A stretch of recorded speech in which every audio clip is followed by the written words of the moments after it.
Okay, so this is century from year. It's going to be in Python 3. So given a year, return a century is in.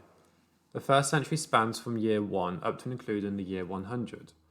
The second from year 101 up to and including year 200. So first of all, don't forget the indentation, and we want to do return. Let's just do a comment as to what we're going to be doing. So we'll do year, and we need to minus 1 by that. We then want to do that divided by 100. We want to do a floor method on the above. Let's just put above in there. And then we would want to plus 1.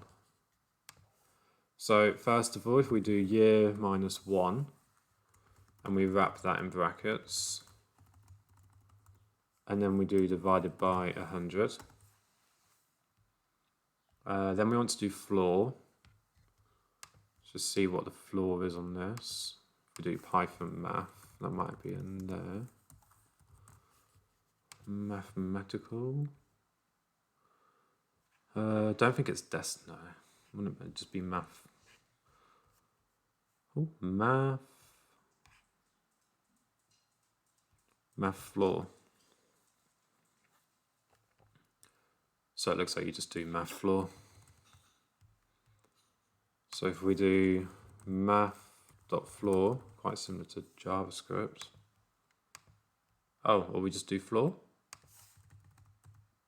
No, we do math.floor. And then plus 1, semicolon. Run the tests. Awesome, 9 out of 9. And submit. Correct. So this is the final solution for century from year in Python 3. I'll just take them comments out.